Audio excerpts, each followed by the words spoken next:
हर घर में धन की बरसात हो, खुशियों की आगाज हो, आपको जीवन का हर सुख प्राप्त हो, माँ लक्ष्मी का आपके घर में वास हो। नमस्कार दोस्तों, स्वागत है आपका अपना भक्ति ज्ञान 11 चैनल में।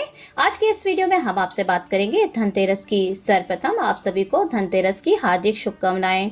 धनतेरस कार्तिक मास की त्रयोदशी तिथि के दिन धनतेरस का पर्व मनाया जाता है। इस दिन मान्यता है कि नए बर्तन, नई झाड़ू, सोने चांदी, मिट्टी के बर्तन, गहने आदि खरीदना शुभ माना जाता है। तो आइए जानते हैं कि धनतेरस के दिन किन मंत्रों का जाप करना चाहिए, विशेष पूजा विधि क्या होगी, अर्थात पूजा कैसे करना चाहिए, शुभ मुहूर्त क्या रहेगा। साथ ही जानेंगे धनतेरस के दिन दीपदान कैसे किया जाता है। साथ ही जानेंगे यम का दीपक किस तरीके से लगाना चाहिए, उसके नियम क्या है, सब कुछ जानने वाले हैं आज ही इसी वीडियो में। इसलिए वीडियो बहुत ज्यादा महत्वपूर्ण होने वाला है, साथ में आप बने रहिए। तो देखिए, धनतेरस साल 2024 में 29 अक्टूबर के दिन मनाई जाएगी। इस दिन माता लक्ष्मी और भगवान धनवंतरी की पूजा की जाती है। तो देखिए, साल 2024 में 29 अक्टूबर दिन मंगलवार को धनतेरस का पावन पर्व मनाया जाएगा और पूजा का जो समय रहने वाला है शाम को 6:31 से रात्रि 8:13 पर, अर्थात कुल अवधि होगी 1 घंटा 41 मिनट की। और प्रदोष काल का समय रहने वाला है शाम को 5:38 से रात्रि 8:13 पर। इस समय में आप पूजा आराधना कर सकते हैं। सोना खरीदने का अगर आप प्लान कर रहे हैं तो ये सबसे सर्वोत्तम मुहूर्त है 29 अक्टूबर को सुबह 10:31 से 30 अक्टूबर को 6:32 तक। इस मुहूर्त में अगर आप सोना आदि वाहन खरीदना चाहते हैं तो बिल्कुल खरीद सकते हैं। ये सर्वोत्तम मुहूर्त बताया गया है। धनतेरस पर विशेष पूजा आराधना की जाती है। इस दिन उन सभी सामग्रियों की पूजा की जाती है जो कि अपने धनतेरस पे खरीदी है, चाहे वो मिट्टी की मूर्तियां क्यों ना हो या मिट्टी के दिए हो, या फिर आपने कोई नई झाड़ू खरीदी है, भगवान कुबेर या माता लक्ष्मी की मूर्ति ली है, कोई यंत्र आपने खरीदा है या श्री यंत्र आप लाए हैं, तो आपको इस दिन इनकी पूजा जरूर करना चाहिए। सर्वप्रथम पूजा विधि हम जान लेते हैं। देखिए, धनतेरस के प्रदोष काल के समय के पूर्व ही आपको स्नान आदि से निवृत्त हो जाना है, अर्थात स्नान कर लीजिए, साफ स्वच्छ कपड़े धारण कर लीजिए।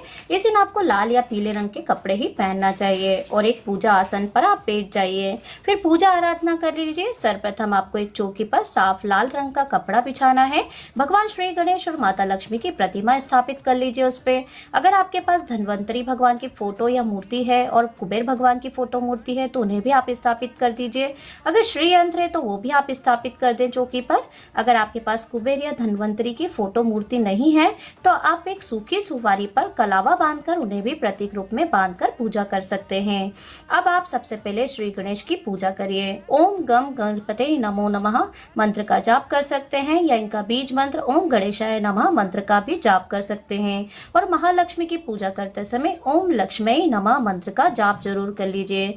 इन मंत्रों का जाप आपको माँ लक्ष्मी की पूजा करते समय या जो भी आप पूजा सामग्री अर्पित कर रहे हैं तब भी आपको इन मंत्रों का जाप करते हुए अर्पित करना चाहिए। कुबेर जी की पूजा करते समय आपको इस मंत्र का जाप करना चाहिए। कुबेर भगवान का अष्टाक्षर मंत्र है ओम वैष्णवाय स्वाहा। इस मंत्र का जाप आपको कुबेर भगवान की पूजा करते समय जरूर करना चाहिए।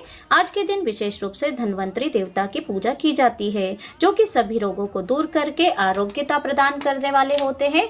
इनकी पूजा करने से घर परिवार के सदस्य निरोगी और स्वस्थ बने रहते हैं। धनवंतरी पूजा का बीज मंत्र है जो कि जाप करना चाहिए ओम धनवंतराय नमः। इस मंत्र का जाप जरूर करना चाहिए। अब सभी देवी देवताओं को लाल रंग के फूल अर्पित करें। आपने जो भी खरीदारी की है, बर्तन, झाड़ू, गहने, धातु आदि जो भी खरीदा है उन्हें भी चौकी पर रख लीजिए। आज के दिन आपको श्री यंत्र है उनकी पूजा करना चाहिए। यदि दक्षिणावती शंख है तो उसकी भी आपको पूजा करना चाहिए। फिर आपने अगर धनतेरस पे कोड़ियां खरीद कर रखी हैं तो उन्हें भी आप पीले हल्दी से रंग लीजिए और फिर उसके बाद माता लक्ष्मी और भगवान गणेश के चरणों में अर्पित कर दीजिए। आज के दिन पान, सुपारी, हरी इलायची, दुर्वा भगवान श्री गणेश को अर्पित जरूर करिए। लड्डू का भोग लगा सकते हैं। इसके बाद आपने धनतेरस के लिए जो भी सामग्रियां खरीदी हैं उन्हें तिलक लगाएं, फूल अर्पित करें, अक्षत अर्पित करें। फिर हाथ जोड़कर सभी देवी देवताओं से प्रार्थना करें कि आप जो भी वस्तु खरीद कर लाए हैं उसमें खूब बरकत बढ़े, आपके व्यापार में किसी भी आजीविका के साधन में किसी भी तरह की बाधा ना है, ना ही कोई कमी हो, तथा माता लक्ष्मी का स्थायी वास हो, सदा घर में बना रहे। माता लक्ष्मी का आशीर्वाद तथा भगवान धनवंतरी से प्रार्थना करना चाहिए कि आपके परिवार के सभी सदस्य स्वस्थ और निरोगी बनाकर रखें। तथा उन पर माता लक्ष्मी और भगवान धन्वंतरी का आशीर्वाद सदा सर्वदा के लिए बना रहे। माँ लक्ष्मी को आज के दिन आपको कमल का फूल जरूर अर्पित करना चाहिए या फिर आप कमल गट्टे की माला भी अर्पित कर सकते हैं। अगर आपने धनतेरस पे झाड़ू खरीदी है तो आपको उपयोग में आने वाली जो झाड़ू है उस पर कच्चा सूत या धागा 7 बार झाड़ू पे जरूर लपेट लीजिए, क्योंकि झाड़ू में माँ लक्ष्मी का वास होता है, अर्थात उसमें सूत कच्चा धागा बांधने के बाद ही आपको झाड़ू लगाना चाहिए।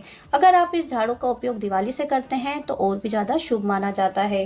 धनतेरस पर हो सके तो परिवार के सभी सदस्यों को मिलकर पूजा आराधना करना चाहिए। धनतेरस की कथा भी आपको इस दिन जरूर सुनना चाहिए। धनतेरस पे आपको लक्ष्मी चालीसा या कुबेर मंत्र या फिर लक्ष्मी स्तोत्र का पाठ करना चाहिए। कुबेर स्तोत्र का पाठ कर सकते हैं आप। इस दिन आपको कोई ना कोई पाठ जरूर करना चाहिए। इस दिन आपको दूध से बनी हुई मिठाइयों का भोग जरूर लगाना चाहिए। अब हम जानते हैं धनतेरस का जो दिन है वो त्रयोदशी भी कहलाता है। इस दिन आपको 13 दिए जरूर लगाना चाहिए। चारों कोनों में, अर्थात घर का जो भी कोना जहाँ पे अंधेरा रहता है उन सारी जगहों पे आपको, चाहे वो किचन का हो, मुख्य द्वार हो, सभी जगह में अंधेरे को दूर करके लाइट प्रकाश डालना चाहिए, अर्थात आपको हर कोने में दिया लगाना चाहिए। साथ ही सुनसान जगह पे, चौराहे पे जाकर एक दिया जरूर लगा कर आना चाहिए, अर्थात जलाना चाहिए। एक दिया आपने पूर्वजों के नाम से आपको इस दिन जरूर लगाना चाहिए। सभी देवी देवताओं के नाम से जरूर लगाना चाहिए एक दिया। और इस दिन आपको पीपल के नीचे भी एक दिया लगाना चाहिए। साथ ही एक दिया आप मंदिर में भी दीपदान कर सकते हैं, जो कि अति उत्तम कहलाता है। तो आपको ये सारे दिए बहुत ही ध्यान से लगाना है, क्योंकि इस दिन सभी देवी देवताओं के साथ हमें पूर्वजों को भी याद करना चाहिए। सारे देवी देवताओं के साथ हमें पीपल देवता को याद करना चाहिए, क्योंकि पीपल में 36 करोड़ देवी देवताओं का वास होता चाहिए। साथ ही मंदिर में भी आप दीपदान कर सकते हैं, जो कि अति उत्तम फलदायी होता है, अक्षय फल प्रदान करने वाला होता है। धनतेरस के दिन से ही माँ लक्ष्मी का घर में आना प्रारंभ हो जाता है, तो आप अपने घर के मुख्य द्वार को साफ सुथरा बनाकर रखिए। ऐसा माना जाता है कि धनतेरस से ही माँ लक्ष्मी का धरती पर भ्रमण शुरू हो जाता है। माँ लक्ष्मी अगर आपका साफ सुथरा आप घर रखते हैं, रंगोली फूलों से सजा कर रखते हैं, तो माँ लक्ष्मी आपके घर में जरूर प्रवेश करती हैं। ऐसा घर देखकर माँ जरूर स्थायी वास बनाती हैं। और आज के दिन आपको निर्धनों की सेवा करना चाहिए, उनकी जरूरत की चीजें उन्हें उपहार में दे सकते हैं। धनतेरस का जो दिन होता है उसमें रात के समय में आपको एक यम दीपक जरूर लगाना चाहिए। इससे यम दीपक जलाने से भी यमराज का जो है आशीर्वाद प्राप्त होता है, जो कि धनतेरस की रात में लगाया जाता है। यमदेव की कृपा से परिवार के सभी सदस्यों की अकाल मृत्यु टल जाती है और किसी भी प्रकार की मृत्यु का भय नहीं रह जाता है। देखिए, मृत्यु पर भगवान की मर्जी के अलावा किसी का भी कोई बस नहीं चलता है। फिर भी अपनी तरफ से हम कोशिश कर सकते हैं कि हमारे मन को सुकून मिल सके। लेकिन देखिए, यम देवता का जो दीपक है वो साधारण दीपक मत समझिए। इस दिए को जलाने पर बहुत सारी सावधानियां होती हैं, जो कि हमें ध्यान रखना चाहिए। नंबर 1, धनतेरस के दिन सभी देवी देवताओं की पूजा करें, प्रसाद अर्पित करें और उसके बाद परिवार के सभी सदस्यों को वितरित कर दीजिए, स्वयं भी ग्रहण कर लीजिए। नंबर 2, इस दिन ग्रह कलेश नहीं होना चाहिए। प्रसन्न मन से इस दिन इस पर्व को मनाना चाहिए। अब हम बात करते हैं यम दिया की। तो देखिए, यम दिया जो है उसे जलाने के लिए आपको पुराना दिया ही लेना चाहिए, नया दिया आप बिल्कुल भी नहीं लें। देखिए, अब आपने जो पुराना दिया लिया है उसमें सरसों का तेल डाल दीजिए, रुई की बत्ती बना लीजिए। कई लोग 4 बत्ती वाला दिया भी लगाते हैं, लेकिन अगर आप चाहते हैं तो 2 बत्ती वाला दिया भी लगा सकते हैं।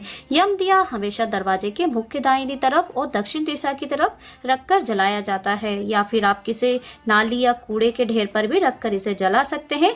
देखिए, यम दिया कभी भी खाली नहीं जलाना चाहिए, इसकी स्थापना करना चाहिए। अगर अपने घर के मुख्य द्वार पर आप दीपक जलाते हैं या कहीं भी जलाते हैं तो आप पहले अनाज का एक ढेर बना लीजिए। अब क्या करेंगे कि कच्चे चावल ले लीजिए या गेहूं आप ले सकते हैं, या फिर आप 7 प्रकार के अनाज भी ले सकते हैं मिक्स करके।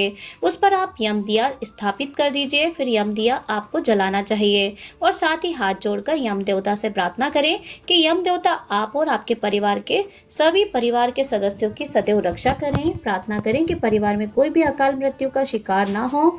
साथ ही यम देवता की पूजा भी करें, तिलक करें, अक्षत, फूल, कुमकुम चढ़ाएं और फिर कूड़े कचरे के ढेर पर अगर आप जला रहे हैं या फिर घर के बाहर जला रहे हैं तो जलाकर आपको वहीं पर छोड़कर आ जाना है। और हाँ, ध्यान रखें कि घर का कोई भी सदस्य उस दिए को रात में जलता हुआ ना देख पाए और ना ही आपको इस दिए को पलटकर देखना है। ध्यान रखें, जब भी परिवार के सारे सदस्य रात में सो जाते हैं तभी आपको ये दीपक जलाना चाहिए, अर्थात जलाकर आना चाहिए। कहने का तात्पर्य है कि इस जलते हुए दीप को परिवार का कोई भी सदस्य ना देख पाए, इस बात का आपको ध्यान रखना रखना है। अगर परिवार का कोई भी पुरुष सदस्य जलाए तो बहुत अच्छी बात है, लेकिन अगर पुरुष सदस्य घर में नहीं है तो फिर आप महिला सदस्य जो कि पुरानी उम्र की हैं तो आप घर में इस दीपक को जला सकती हैं। बड़ी सदस्य महिलाएं तो वो भी आप जला सकती हैं। देखिए, कहते हैं कि यम दिया जलाते से यम देवता प्रसन्न हो जाते हैं। इस दिए के कारण यम से मिलने वाली यातनाएं भी दूर हो जाती हैं। ऐसे में सभी सदस्यों को कोशिश करना चाहिए कि एक दिया यम के नाम से जरूर जलाना चाहिए। एक बात और आपको और बता देते हैं कि धनतेरस की पूजा आराधना करने के बाद आपको धनतेरस की पौराणिक व्रत कथा जरूर श्रवण करना चाहिए, जिससे आपको उत्तम फल की प्राप्ति होती है। तो ये था आज का वीडियो। उम्मीद है आज का वीडियो आपको पसंद आया होगा। हमने आपको संपूर्ण जानकारी प्रदान की है, तो एक लाइक तो बनता ही है। मिलती हूँ नेक्स्ट वीडियो के साथ, तब तक के लिए ओम गणेशाय नमः, ओम लक्ष्मी नमः।